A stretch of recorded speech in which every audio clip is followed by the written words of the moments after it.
আমি এই শহরের একজন ব্যর্থ কবি, একটি নিঃসঙ্গ পায়রার মতন।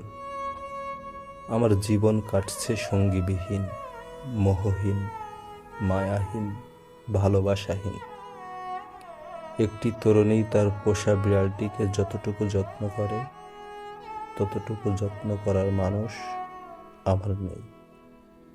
ক্ষুধার্ত কুকুরের মতো আমি ছুটছি একটি আশ্রয়স্থলের জন্য। আমি হিমুর মতো মহাপুরুষ নই, তাই বেখেয়ালি ও ছন্ন ছাড়া জীবনযাপন করতে পারবো না।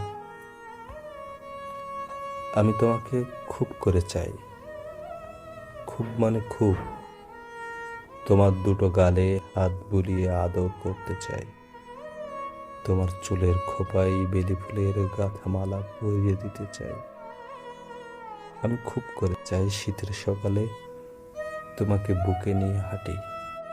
আমি চাই তোমার চোখের কারাগারে আজীবন বন্দি থেকে।